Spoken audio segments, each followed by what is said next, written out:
Cinderella.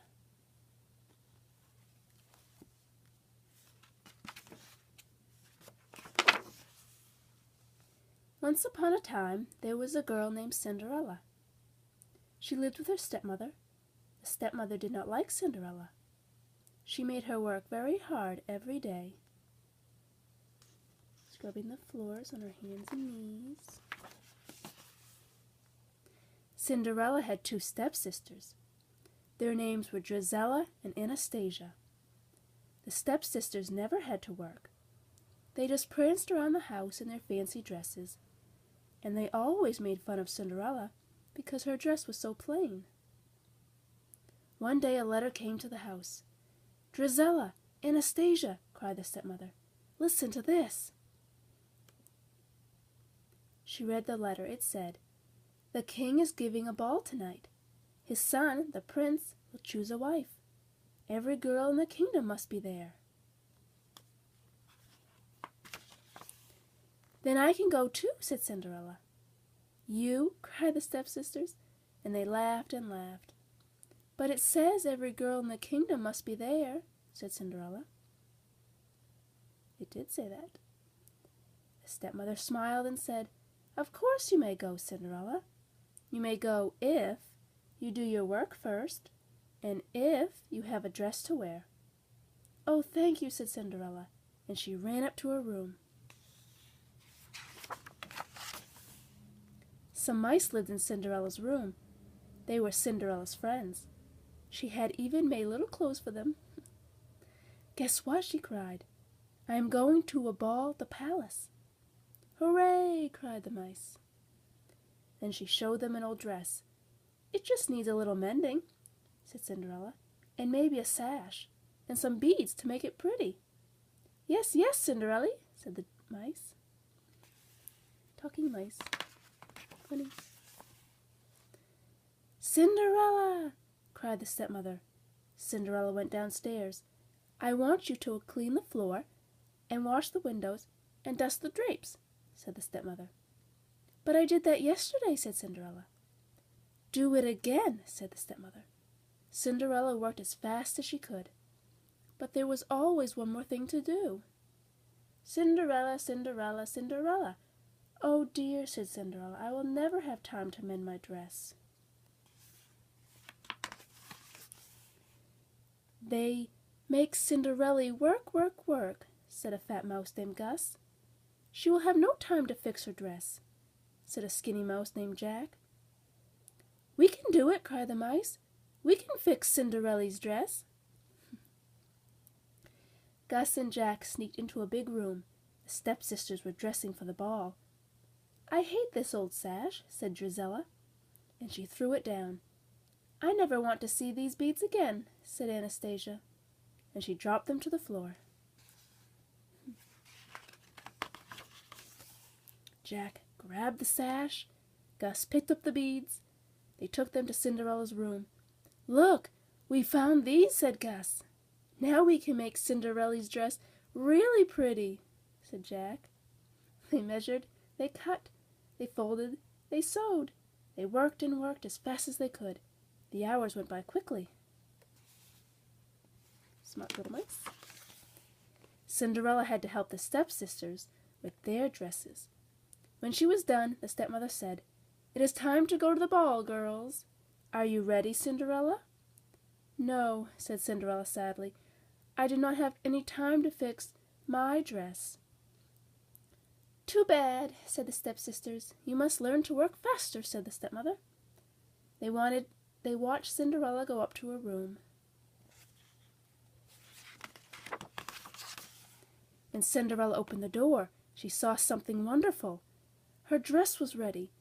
"Surprise!" cried the mice. "It is the prettiest dress I have ever seen," said Cinderella, and she put it on. Cinderella ran down the stairs. "Wait," she said. "I can go now. I have a dress." The stepmother and the stepsisters could not believe their eyes. Prettiest dress of them all. The other stepsisters. "My sash!" cried Drizella. "My beads!" cried Anastasia. They ripped off the sash and pulled off their beads. Cinderella's dress was ruined. "Come along, girls," said the stepmother. "The prince is waiting for you." And off they went to the palace. Cinderella was left behind.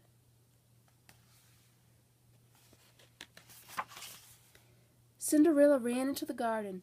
The mice ran after her. "How I did wish to go to the ball," said Cinderella, "but it is no use. Wishes never come true." "Never, my dear?" said a voice. Cinderella looked up. There was a little woman with a wand. "I am your fairy godmother," she said. "I am here to give you your wish." "Now let me see," said the fairy godmother. "I need a pumpkin and a horse and a dog." "What luck! They are right here." "And yes, I will need some mice." When the mice heard this, they began to run, but the fairy godmother stopped them with her wand. "Now for the magic words," she said. "Bibbidi, bibbidi, boo." She waved her wand. The pumpkin turned into a coach, the horse turned into a coachman, the dog turned into a footman, and the mice turned into white horses.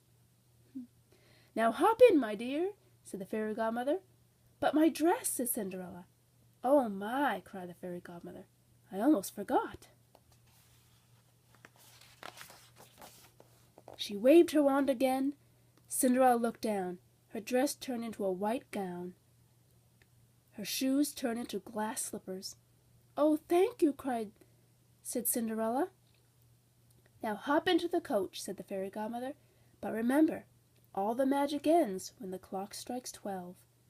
"I won't forget," said Cinderella, and off she went to the palace. At the ball, the king was complaining. "The prince has met all the girls in the kingdom," he said, "and he has not found one he likes."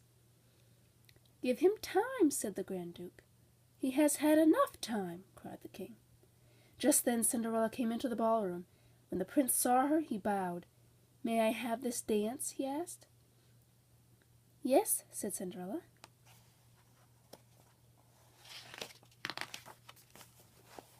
All night the prince danced only with Cinderella. They danced around the floor as if in a dream. Everyone said, "How lovely she is! Who can she be?"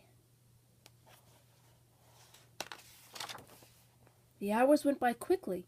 Suddenly the clock began to strike midnight. Cinderella ran down the palace steps. As she ran, she lost the glass slipper. When the prince reached the steps, Cinderella was gone. He picked up the tiny glass slipper. "The girl who wore this slipper is the girl I want to marry," said the prince. He told the Grand Duke to find her.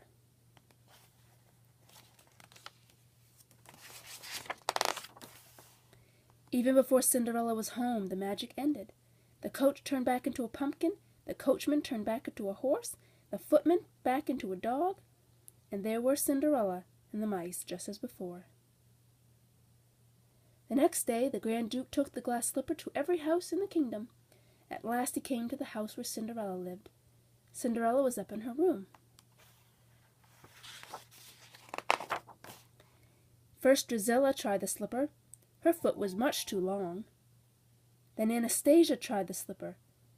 Her foot was much too wide. "Are there any other girls in this house?" asked the Grand Duke. "No," said the stepmother. Just then Cinderella came downstairs. "Who is this?" asked the Grand Duke. "She is only the maid," said the stepmother. "I don't care," said the Grand Duke. "She too must try the slipper." It fit perfectly. Then Cinderella reached in her pocket and pulled out the other glass slipper. The Grand Duke bowed to Cinderella. "You are the girl the prince says he must marry," said the Grand Duke.